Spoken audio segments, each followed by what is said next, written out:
தொழில் முதலீட்டில் பொய் மூட்டைகள் என அன்புமணி விமர்சனம் செய்திருக்கிறார். அமைச்சரவை கூட்டத்தில் 15 முதலீடுகளுக்கு ஒப்புதல் அளிக்கப்பட்டதை சுட்டிக்காட்டி அன்புமணி விமர்சனம் செய்திருக்கிறார். மேலும் விவரங்களோடு இணைகிறார் செய்தியாளர் ராஜேஷ். வணக்கம் ராஜேஷ், விவரம்.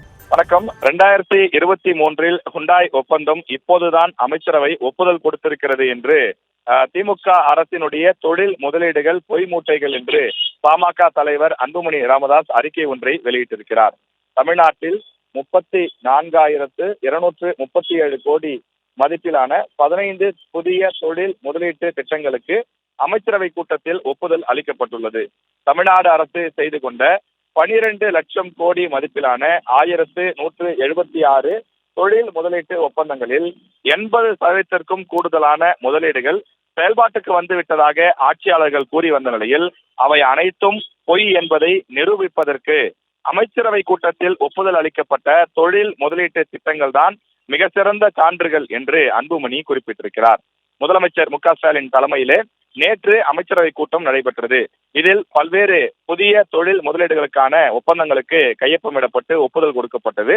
அதிலே ஹுண்டாய் மகிழுந்து ஆலை விரிவாக்க திட்டத்தும் ஒன்றாக பார்க்கப்படுகிறது.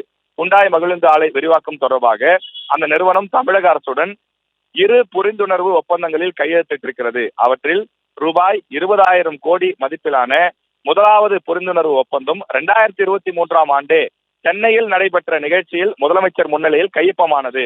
இருங்காட்டுக்கோட்டையில் உள்ள ஹுண்டாய் மகிழுந்து ஆலையை விரிவுபடுத்துவது, மின்சார கார்களை தயாரிப்பதற்கான கட்டமைப்பை ஏற்படுத்துவது ஆகியவற்றிற்காக ரூபாய் 20,000 கோடி முதலீடு செய்யப்படும் என 2023 ஒப்பந்தத்தில் கூறப்பட்டிருந்தது. அதே போல 2024 ஆண்டு ஜனவரி மாதத்தில் 2வது ஒப்பந்தம் கையொப்பமாகி இருந்தது. அதனுடைய மதிப்பு 6,100 கோடி. இப்படி 2 ஒப்பந்தங்கள் ஏற்கனவே கையொப்பமான நிலையில் அவை செயல்பாட்டிற்கு வரவில்லை. இப்போதுதான் அதற்கு ஒப்புதல் கொடுக்கப்பட்டிருக்கிறது என்று அன்புமணி குறிப்பிட்டிருக்கிறார். சென்னையில் கடந்த நவம்பர் மாதம் 19ஆம் தேதி சென்னையிலே ஏற்கனவே இது சம்பந்தமாக ஒரு புத்தகத்தையே நான் வெளியிட்டிருக்கிறேன். அதில் பல ஆதாரங்களை வெளியிட்டிருக்கிறேன்.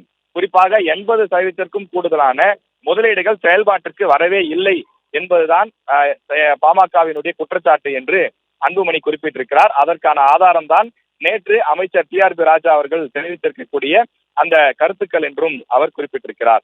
இந்த தோல்விகள் அனைத்தையும் வெற்று விளம்பரங்களின் மூலமாகவும் வெறும் ஜோடனைகள் மூலமாகவும் மூடி மறைக்க திமுக அரசு முயல்கிறது என்று அன்புமணி கடுமையான குற்றச்சாட்டுகளை முன்வைத்திருக்கிறார். மேலும் அனைத்தும் இப்போது அம்பலமாகிவிட்டன எனவும் இவை அனைத்தும் திமுகவின் தோல்விகள் மட்டுமல்ல, திமுகவின் துரோகங்கள் என்றும் அவர் கடுமையான விமர்சனத்தை அன்புமணி தெரிவித்திருக்கிறார்.